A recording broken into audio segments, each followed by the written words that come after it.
Olá, sejam muito bem-vindos a mais uma edição do Ligado na Universidade. No programa de hoje vamos mostrar algumas ações da Prefeitura do campus da USP de Bauru de incentivo a atividades físicas. E nesse tema não poderíamos deixar de falar da Volta USP, que vai ser realizada em setembro. O campus da USP em Bauru busca incentivar a prática de exercícios físicos e de atividades esportivas com diferentes ações para a comunidade interna e externa. E um dos eventos que simboliza essa preocupação é a Volta USP, que já está em sua 29ª edição. Neste ano, a tradicional prova será realizada no dia 29 de setembro. E para falar mais sobre esse tema, estamos aqui com Alexandre Carrara, que é educador de práticas esportivas do campus da USP de Bauru e coordenador da Volta USP. Alexandre, primeiramente, muito obrigado por ter aceito o nosso convite. Prazer é meu, obrigado, Vitor, pelo convite, pela oportunidade. Alexandre, antes de a gente falar da volta em si, queria falar um pouquinho mais dessa política de incentivo à prática de atividades físicas aqui do campus. Um dos projetos mais antigos é o Revivendo, né, que atende a terceira idade. E ele tem sua parte física também. Fala um pouquinho pra gente sobre isso, Alexandre. O programa Revivendo, né, que já inclusive completou aí no final do ano passado 25 anos de atividade, desde o início foram oferecidas atividades multidisciplinares para o pessoal acima de 60 anos, né? E dentro dessas atividades, a atividade física ela está desde os primeiros dias mesmo. E hoje nós temos ali duas turmas, né, de condicionamento físico, que nós temos pelas manhãs, das 9 às 10, segunda e quarta, e terça e quinta, e contamos assim com um número bem expressivo, aí temos 120 alunos matriculados, e alguns ainda esperando uma vaga. Então tem sido uma atividade de bastante sucesso, de bastante participação, e um público que nos dá uma satisfação muito grande de trabalhar com eles, porque são pessoas que entendem a importância da atividade física, a importância da qualidade de vida e valorizam isso muito. Isso é aberto para a comunidade externa, então? Esse é um programa da Universidade Aberta, Universidade Aberta para a comunidade, para a cidade, para todo o público, né? Aberta especialmente, no caso, para a terceira idade. Então nós temos ali a grande maioria de pessoas de fora, mas temos também pessoas que são funcionários aposentados da universidade também. Ok, Alexandre, outra atividade é uma disciplina voltada para os alunos da graduação. Como que funciona isso? É algo recente, né? Essa atividade, que também é coordenada pelo professor Sasaki, ela oferece nos primeiros semestres dos anos uma atividade optativa, né? E nos últimos 2 anos tem sido oferecido através de workshops de atividades variadas. Então o aluno ele se matricula para aquele semestre e durante aquele semestre, em datas pré-agendadas, ele vai ter a oportunidade de participar de atividades diferentes umas das outras. Então o objetivo aí é que ele tenha a vivência de algumas atividades físicas que talvez ele nunca tenha praticado. Então tem sido feito dessa forma. O ano passado foi assim, esse ano também, nos primeiros semestres dos anos. E que atividades são essas? Como que vocês distribuem isso, Alexandre? São atividades que, assim, na verdade, nós tivemos uma limitação aqui de espaço em função da reforma do ginásio. Então, foram feitas algumas atividades que eram possíveis naquilo que a gente tinha condições de oferecer. Então, só para dar alguns exemplos daquilo que foi desenvolvido. O ano passado, por exemplo, teve uma oficina de futebol americano, uma oficina de yoga, karatê, corrida, entendeu? Então, algumas atividades não tão comuns e que nós não temos, muitas vezes, não temos aqui dentro da nossa grade de atividades semanais. Uma outra novidade recente é a quadra de areia, né? Foi inaugurada recentemente. Como que funciona? É aberto para a comunidade?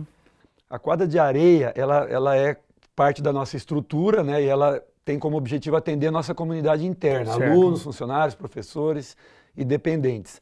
Atualmente, nós temos 3 horários durante a semana, segundas, quartas e sextas, das 18 às 20, bastando apenas o interessado em pré-agendar.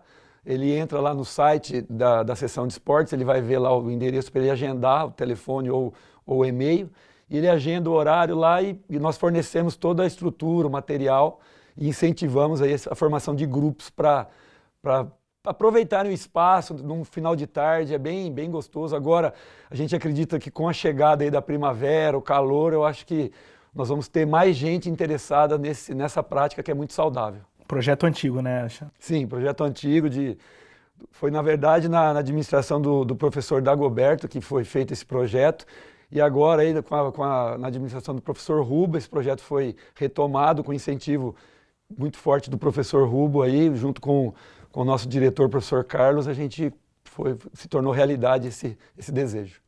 Sobre a pista de atletismo, como que funciona também? Ela é aberta à comunidade interna, externa? Como que funciona? Muita gente pergunta, né? Passa aí perto. A pista da nossa estrutura é aquilo que nós oferecemos para a comunidade externa. Certo. Tá? Então, todos os dias, das 7 da manhã às 20 horas, as pessoas podem utilizar a pista para caminhadas e corridas. A única coisa que nós pedimos é que elas se identifiquem, preencham uma ficha ali junto com os nossos seguranças, onde elas assumem um termo de responsabilidade, porque nós não podemos nos responsabilizar pela questão de saúde das pessoas ali. E ela, a partir do momento que ela preencheu ali, ela pode frequentar diariamente. Nós temos tido aí um grande número de pessoas da cidade, pessoas que vêm treinar corrida, principalmente nessa época da volta, cresce muito também a procura. Ô Alexandre, você já citou aí a reforma do ginásio. Como que está essa reforma? Olha, Vitor, graças a Deus, depois de muitas lutas aí, dificuldades, a gente está num momento muito bom. A empresa que assumiu a continuidade da obra tem sido uma empresa muito séria, que tem cumprido ali com o cronograma, com os pontos combinados, e a gente tem visto a evolução diária da obra. E acreditamos que vai ser cumprido dentro do prazo estabelecido quando foi contratada a empresa. Qual que é a maior novidade dessa reforma? É a acessibilidade mesmo? Acessibilidade, a estrutura de vestiários, de escritórios, de depósitos, toda a parte administrativa e vestiários para os usuários, né? Elevadores de acesso à academia e também às arquibancadas. Então, assim, uma reforma, a pintura, né, interna e externa, a parte estética também, uma reforma muito boa, muito interessante e que eu acredito que vai estimular, né? Inclusive existe uma expectativa muito grande por parte da nossa comunidade, dos nossos alunos, pela reabertura do ginásio, e a gente crê que vai ter um aumento muito grande no fluxo de frequentadores. Provavelmente esse ano, então. Não, com certeza esse ano. Ok, Alexandre. Vamos fazer um breve intervalo, ligado na universidade, volta já já.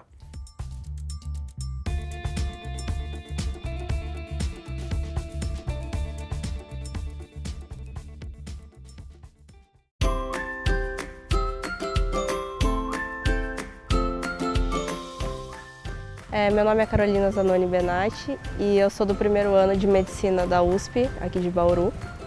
E a gente tem uma atividade que ela é bem integrada à comunidade, que a gente chama de AIS, que é Atenção Integral à Saúde, em que a gente visita unidades de saúde, como unidades de saúde da família, unidades básicas de saúde. E lá a gente tem uma integração bem grande com a comunidade. As unidades que a gente costuma visitar, elas são mais na região de periferia, né? Não são mais aqui nesse meio que a gente costuma conviver. Então a gente lida com diferentes tipos de realidade, que são muito diferentes do que a gente encontra aqui dentro, ou mesmo na teoria, assim, que a gente vê na sala de aula. A gente está lá mesmo para ir aprendendo e a gente vai fazendo acompanhamentos, como das agentes comunitárias de saúde, que a gente visita a casa dos pacientes e consegue ter esse contato, essa conversa com eles e, de certa forma, ir humanizando essa questão que hoje tanto falta na medicina, né?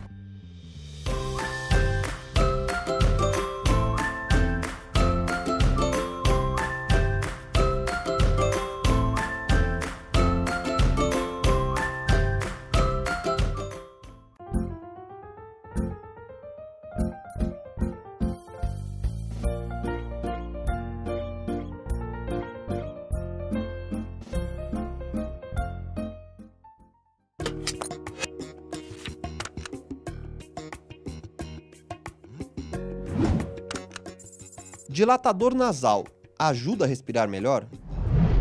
O dilatador nasal, ele ajuda sim para respirar, na respiração nasal, mas não deve ser encorajado sempre. Como funciona o dilatador nasal? Existe dentro do nariz uma área que é responsável por 50% da resistência ao fluxo aéreo, que é chamada de válvula nasal. Essa válvula nasal, internamente, ela é representada externamente por essa volta que a gente tem no nariz. Essa volta, quando a gente faz a inspiração forçada, ela tende ao colapso, é a área de válvula nasal. Então, quando a gente põe um dilatador, ele justamente pega essa região e abre o nariz. O dilatador de válvula nasal, que são esses respire bem, respire melhor, eles funcionam bem, principalmente quando a gente tem atividades físicas, em atletas, porque durante a fase do exercício físico a gente tem uma respiração oronasal. Ela deixa de ser nasal exclusiva, como tem que ser, mas por necessidade de ter um aporte de oxigênio maior, ela se torna oronasal. Então, neste momento, o dilatador de válvula nasal ele se torna mais efetivo e ajuda o atleta a ter um aporte de oxigênio melhor, dando uma sensação de bem-estar. Tem os poréns, o paciente que tem obstrução nasal crônica não pode usar o dilatador de válvula nasal sempre.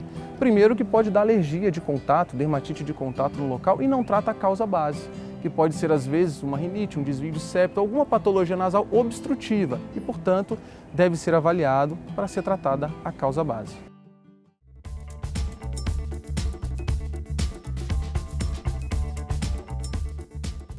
Estamos de volta com o Ligado na Universidade, hoje recebendo aqui o Alexandre Carrara, que é educador de práticas esportivas do campus da USP de Bauru. Alexandre, já preparando para a volta, vai ter uma palestra aqui no campus dia 11, né? Quem que vem dar essa palestra, sobre o que essa pessoa vai falar? Então a gente vai estar recebendo aqui o professor Alexandro Súniga, que é um educador físico especializado na área de corrida, tá? Ele trabalha com uma consultoria de corridas. E, inclusive, essa palestra está sendo organizada e está à frente do professor Alexandre Sasaki, que tem coordenado esse evento. Ela vai ser realizada no dia 11 de setembro, 19 horas, ali no nosso auditório da biblioteca. E o tema é corrida de rua, a satisfação de você correr e também os cuidados que você tem que ter na prática da corrida de rua. Isso é importante, essa questão dos cuidados. A corrida a gente sabe que é um esporte muito democrático, né? Você coloca um tênis no pé e dá para fazer em qualquer parte da cidade. Mas quais que são esses cuidados, Alexandre? Esse é o grande perigo, né? As pessoas acham que é simplesmente, como você falou, colocar uma vestimenta adequada e sair correndo, né? Exato. A corrida, como qualquer modalidade esportiva, ela tem técnica, ela precisa de orientação, ela precisa de avaliação médica, né? Não é qualquer um que pode correr. Existe toda uma questão médica, uma questão de saúde da pessoa, uma questão das articulações, da questão muscular. Então, o ideal realmente, é lógico que nem todas as pessoas têm essa possibilidade, né? O ideal é que essa pessoa consulte um médico e procure um educador físico. No caso, como o professor Alexandre, que trabalha com esse tipo de área, que tem toda a condição de orientar. Normalmente, quando a pessoa vai começar, ela faz um trabalho muscular, faz um preparo na academia para fortalecimento de musculatura, preparo articular, para depois realmente partir para a corrida, com a caminhada, com a corrida. Porque o que acontece? A corrida ela tem impacto, então existe toda uma exigência das estruturas articulares, ósseas, e se a pessoa não tiver esse preparo, um bom aquecimento sempre, aquilo que deveria trazer prazer para ela, como vai ser o tema da palestra, pode trazer dores e problemas futuros. Então, um educador e um médico são essenciais. Sim. Alexandre, essa palestra, se eu não me engano, a inscrição dela é solidária, tem um cunho solidário? Isso, ela vai... a inscrição é gratuita e aqueles que puderem no dia do evento trarão 1 litro de leite, que vai ser doado para a Profis. E toda a comunidade em geral de Bauru pode participar? Ela tem vagas limitadas pela questão, lógico, do espaço, mas todos está sendo divulgado e aqueles que primeiro preencherem as vagas, né, vão poder participar. As inscrições com o professor Alexandre, então, Isso. Alexandre Sasaki. No e-mail dele, tem o telefone também, que depois vai ser passado. Ok, Alexandre, vamos fazer mais um breve intervalo. Ligado na Universidade e volta já já.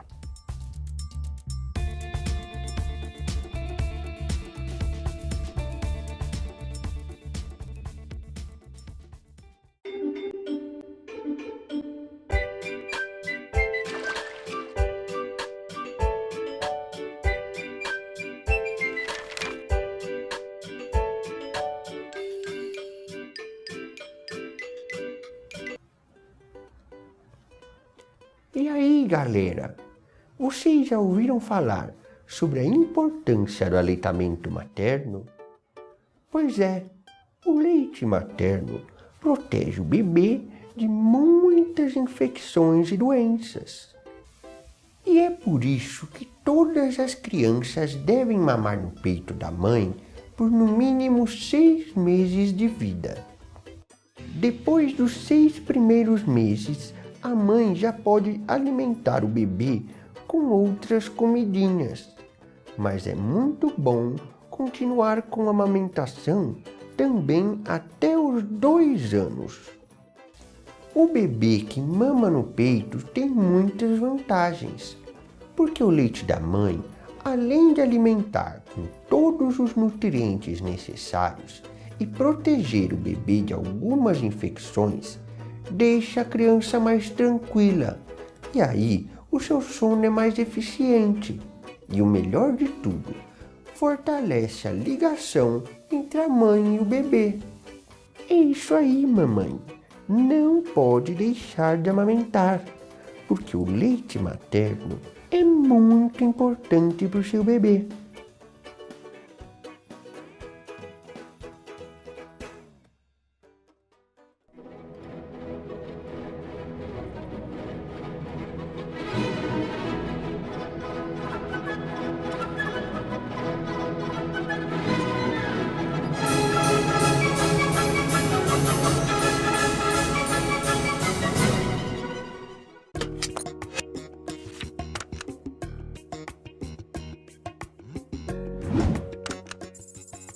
Maçã faz bem para a voz? A maçã é um alimento maravilhoso para quem faz uso da voz profissionalmente. Não porque ela vai deixar a voz mais bonita, mais afinada, não é isso. A maçã tem uma propriedade adstringente. Quando a gente mastiga a maçã, o caldinho da maçã é como se fosse um detergente que quebra as moléculas de gordura, deixando a saliva mais fina e muito mais confortável para a gente falar. Além do mais, a maçã tem uma outra característica que a gente não pode deixar de falar. A maçã fortalece a musculatura que a gente usa para falar. Quando a gente mastiga, a gente faz bastante força com o músculo que abre e fecha a boca, com os lábios, com a língua, e todos esses músculos a gente usa na nossa fala. Então, a musculatura mais fortalecida deixa uma fala mais bem articulada, mais bem pronunciada. Uma mucosa, com a saliva mais fina, também fica muito mais agradável para falar e diminui o esforço ou tensão que a gente pode colocar na laringe para quando a gente tem uma saliva mais espessa. Então a maçã é muito importante para quem faz uso profissional da voz ou para as pessoas que querem falar bem.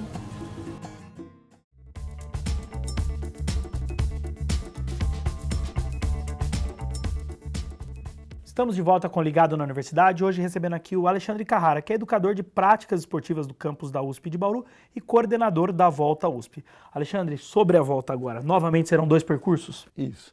Nós estamos mantendo já nos últimos anos, a tradição, a corrida dos 10 e a corrida dos 5 quilômetros. Quais são os perfis diferentes desses 2 percursos? Na verdade, assim, lógico, além da distância, que 10 e 5, mas o percurso de 10 é um percurso bem difícil, um percurso... Ele tem muita subida, subidas, descidas. Na verdade, Bauru, nós não temos muito plano em Bauru, na verdade. E ali nós vamos trabalhar basicamente Nações Unidas e Alameda Otávio Pinheiro Brizola. Certo. Então, ou o atleta vai estar subindo ou vai estar descendo, na maioria do seu percurso. E os últimos 2 quilômetros, ele tem mais subidas, então é uma prova difícil. Os 5 quilômetros também tem a mesma característica, mas por ser mais curta, se torna teoricamente mais fácil para os competidores. Sobre o perfil do corredor, que disputa cada um desses 2 trajetos. O de 5 é mais para o incentivo mesmo, a primeira prova? Quando nós colocamos a prova de 5, nosso objetivo realmente primordial foi trazer mais participantes, mais pessoas a correr, a corrida de rua. Mas é lógico que a corrida de 5 é tão competitiva quanto a de 10.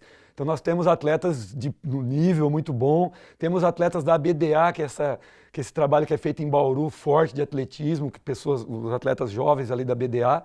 Então é uma prova muito forte, mas que tem como esse objetivo incentivar aqueles que estão começando. E o público universitário, Alexandre, participa bem? Nós temos tido, assim, a cada ano um aumento do público universitário. Os nossos alunos de Bauru têm participado cada vez mais. E o pessoal dos outros campi, né? São Paulo, Ribeirão, Piracicaba, São Carlos, Pirassununga. Todos os anos a gente recebe aí o pessoal de fora, os estudantes. E nós temos as categorias específicas, né, para os estudantes, também para os funcionários da USP, né, professores também. Então a gente procura priorizar esse público porque é o nosso público-alvo, né, nesse evento. Sobre categorias, como que funciona? É por idade? Como que funciona essa questão da divisão? Além das categorias universitárias, né, dos professores, funcionários e alunos, nós temos as outras categorias que são por faixa etária. Certo. Começando nos 16 anos nos 5 e nos 18 anos nos 10, indo até os 70 anos de idade acima. E a premiação, Alexandre? Todas as categorias nós temos troféus para os 3 primeiros colocados. Todos os atletas recebem a medalha e o kit, né, que contém a camiseta, o isotônico, barra de cereal, frutas, água. Quer dizer que tem todo. Além disso também, nós no final, que também é uma tradição do nosso evento, nós temos o sorteio de brindes. Já tem quais são os brindes aí ou ainda estão correndo atrás? Não, eu vou comprar ainda, estamos esperando receber a verba, mas normalmente a gente procura sempre artigos ligados à área esportiva, né? Alexandre, as inscrições são limitadas, né? Como fazer para se inscrever? Então o atleta ele entra no site da volta, né, e se inscreve ali, sendo que essas inscrições nós temos um número limite de 600. Certo. E se essas vagas ainda não forem preenchidas, as inscrições elas irão até o dia 13 de setembro.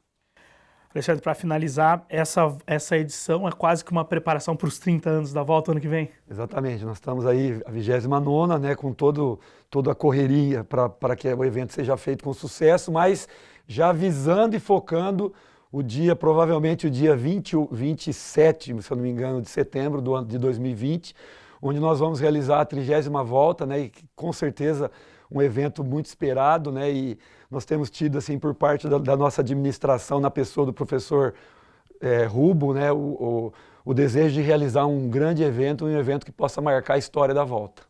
Para completar, faço um convite para todo mundo participar dessa edição, da próxima edição, de todas aí da Volta USP. Olha, todos aqueles que correm, ou que gostam de correr, ou que estão começando a correr, ou que querem correr ainda, nós estamos convidando, né, ainda dá tempo, ainda existem vagas disponíveis para essa volta.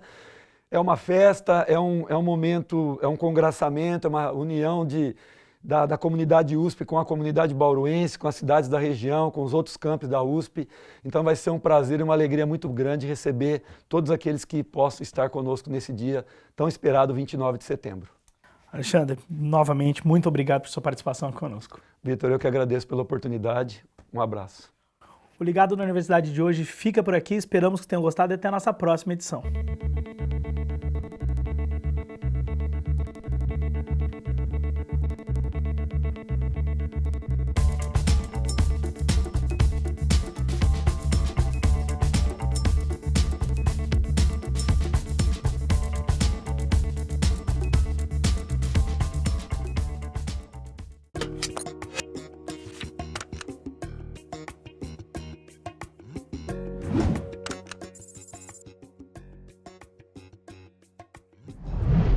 Se o paciente é rapidamente encaminhado para um centro de AVC, se for um diagnóstico de AVC isquêmico, ele pode receber uma medicação que se chama alteplase, que pode ser administrada em até 4 horas e meia do início dos sintomas. Ela é administrada de forma endovenosa, né, na veia, e é uma medicação que dissolve coágulos, né? Então ela pode dissolver aquele coágulo que está entupindo uma artéria e pode fazer esse paciente retornar 100% sem sequelas. Então o rápido atendimento é o que faz diferença.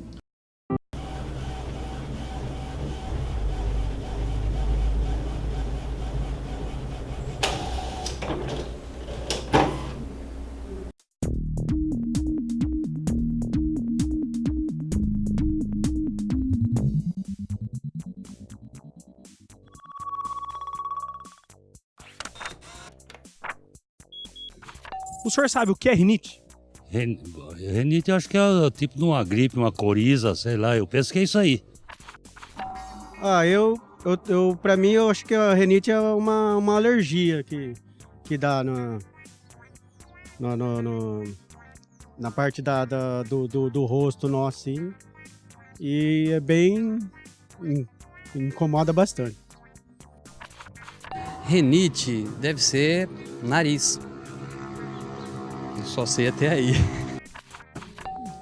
Tecnicamente não, eu sei que é o tipo de uma inflamação que dá no nariz, né? E a pessoa tem aquele incômodo, né? Como é que eu vou falar em outras palavras? É assim, o tempo seco ataca a rinite, né? Às vezes a gente tem que deixar a toalha molhada dentro do quarto para dar umidade, né? E esse tempo aí tem muita gente que tem rinite. A rinite consiste numa inflamação da mucosa da cavidade nasal e ela consiste em sintomas que são chamados de cardinais. Que sintomas são esses? Prurido, que são as coceiras, né, nasais que os pacientes têm, os espirros, que são normalmente sequenciais, que chamamos em salvas, a coriza, que é a secreção hialina, uma secreção mais clara, e a obstrução nasal. Qual é o caso da rinite? Cerca de 70% das rinites são alérgicas e as outras são não alérgicas. E para a gente ter a causa da rinite alérgica, a gente sabe que ela é de origem genética, então ela é hereditária. É uma afecção bastante incidente, bastante prevalente. Os outros tipos de rinite têm inúmeras causas, como por exemplo a rinite gestacional, a rinite da gestante, causada por hormônios que são elevados na gravidez. A rinite medicamentosa, que ela é induzida por medicamentos que o paciente usa como anticonvulsivantes, antihipertensivos, outras drogas de uso tópico, né, as famosas gotas milagrosas que abrem o nariz para respirar, que geram uma rinite medicamentosa e também leva à dependência do paciente. A rinite atrófica, que é uma condição que vai atrofiando, vai perdendo os tecidos de dentro do nariz. Enfim, existem inúmeras causas, inclusive as infecciosas, que são causadas por vírus, bactérias e fungos.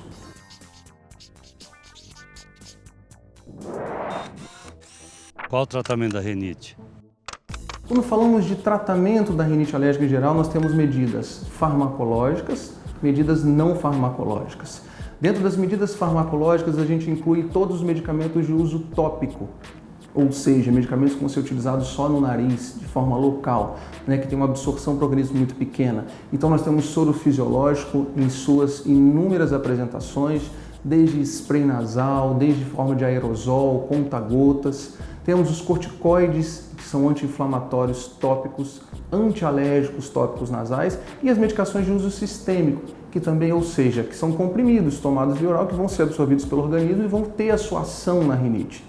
Desde descongestionantes orais, anti-inflamatórios, né, corticoides também que podem ser utilizados para tratamento via oral. Também temos a imunoterapia, que especificamente é usada nos casos das rinites alérgicas, que é feita por meio de vacinas direcionadas para aqueles alérgenos específicos, ou seja, qual alérgeno que o indivíduo, o paciente, tem alergia, para evitar a recorrência dos sintomas.